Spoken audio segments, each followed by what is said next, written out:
लातूर शहरामध्ये लातूर ग्रामीण police station येथे काही आरोपींवर जून 2025ला 10 ते 12 लोकांवर 307 असा गुन्हा नोंद झालेला होता. त्यानंतर पोलिसांनी तपास करून संघटित गुन्हेगारी मकोका अंतर्गत त्यांच्यावर कारवाई केली. त्या अंतर्गत ॲप्रुव्हल मागितलं आणि मकोका अंतर्गत दोषारोपपत्र दाखल केलं आणि त्यांच्यावर मकोका अंतर्गत कारवाई करून दोषारोपपत्र लातूर जिल्हा न्यायालय लातूर या ठिकाणी दाखल केलं. त्यानंतर मी आरोपीची बाजू मांडल्यानंतर 2 आरोपींचा म्हणजे 5 डिसेंबर 2025 आणि 14 फेब्रुवारी 2026 या 2 आरोपींचा जामीन मकोका अंतर्गत नोंद केल्यानंतर मी जामीन मिळवून दिलेला आहे. फार दुर्मिळ केसेस असतात की ज्यामध्ये की मकोका अंतर्गत जामीन मिळणं आहे. ही कसली नेमकी कोणत्या प्रकारची केस होती आणि आरोपीवरती काय म्हणजे जे काही 12-13 आरोपी अटक केले होते पोलिसांनी, अटेम्प्ट टू मर्डर 307 IPC सारखा गुन्हा नोंद केलेला होता. त्यानंतर पोलिसांनी संघटित गुन्हेगारी यांच्यावर यापूर्वी गुन्हे नोंद झालेले होते. त्या अनुषंगाने पोलिसांनी म्हणजे DYSP साहेबांनी या संपूर्ण आरोपींविरुद्ध मकोका अंतर्गत कारवाई चालू केली. DIG कडून त्यांनी सँक्शन मिळवलं, फायनल सँक्शन मिळवून दोषारोपपत्र दाखल केलं. त्यामुळे 307च्या गुन्ह्यामध्ये त्यांना मकोका अंतर्गत कारवाई लावलेली होती. त्याच्यामध्ये त्यांनी किती घटना झाल्या आपल्या लातूरमध्ये यापूर्वी 3-4 टोळींवर मकोका अंतर्गत गुन्हे दाखल होते, पण आजपर्यंत कुणालाही लातूर जिल्हा न्यायालय विशेष मोका न्यायालयाने जामीन दिलेला नाही.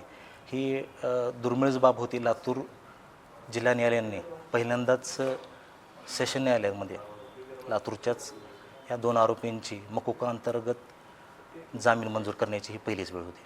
बरं, प्रश्न असा उपस्थित होतो की आपण जामीन दिलात, त्याला आरोपींना जामीन मिळवून दिलात, तर रिअर केसमधल्या आरोपींना जामीन मिळवून दिलात. अशी चर्चा कदाचित होऊ शकते की तुम्ही मकोकामधल्या एखाद्या आरोपीला जामीन मिळू शकते, मग इतर आरोपींना कॉन्फिडन्स येऊ शकतो अशी गुन्हेगारांना किंवा पुन्हा गुन्हा करण्याची हिंमत वाढू शकते, असं काय आपण त्याचं स्पष्टीकरण देणार आहोत? मला त्याबद्दल काही असं वाटत नाही, कारण हे संविधानाचं राज्य आहे. त्या अनुषंगानं बघितलं तर माननीय न्यायालयाने ज्यांच्या काही आरोपींवर मकोका अंतर्गत दोषारोपपत्र दाखल केलेलं होतं त्यांची बाजू, सरकारी वकिलांची बाजू, तपास अधिकाऱ्यांची बाजू पूर्णपणे ऐकून प्रथमदर्शनी यावर मकोका अंतर्गतमध्ये गुन्हा सिद्ध होत नाही या कन्क्लुजनला आल्यानंतर जामीन दिलेली आहे.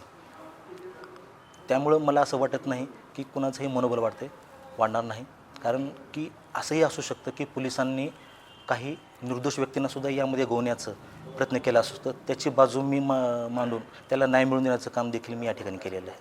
आपला कार्यकाळ फार छोटा आहे किंवा आपण कमी वेळामध्ये लातूरमध्ये प्रॅक्टिस करत आहे वकिलीची, असं असताना देखील एवढ्या कमी वयामध्ये एवढ्या रिअर केसमध्ये यायला वाटतं, आपली भावना काय आता? म्हणजे मला असं वाटते की की कायद्याचा अभ्यास केल्यानंतर आणि त्यामध्ये आपण पूर्णपणे झोकून दिल्यानंतर त्यामुळे आपल्याला यश प्राप्त होतं. आता आपण जे काही प्रश्न उपस्थित केला त्यामध्ये माझं कसलीही बॅकग्राऊंड वकिली क्षेत्राचं नाही. कोणीही माझ्या मागं म्हणजे सिनियर वगैरे असं कोणी नव्हतं आणि माझं बॅकग्राऊंडही तसा घरचं नाही. फक्त मी अभ्यासाच्या जोरावर आणि जे काही लोकांना न्याय द्यायचा आहे त्या भावनेतून मी दिवसरात्र अभ्यास करून कायद्याचे संपूर्ण अभ्यास करून मान्याला त्यांची बाजू मांडतो. त्यामुळे कदाचित थोडंसं लवकर मला यश प्राप्त झाले असेल असं वाटतं मात्र मला. नाही, आपण आता हे जे प्रॅक्टिस करत असताना आम्ही बऱ्याचदा तुमच्या ह्या बी प्रकरणामध्ये पाहिलं की जशी फुपेगावचं प्रकरण असेल, आता अनुष्का पटोळेचं प्रकरण असेल, आपण यामध्ये पण लोकांना एक सामाजिक भान ठेवून पण लोकांना मदत करतो.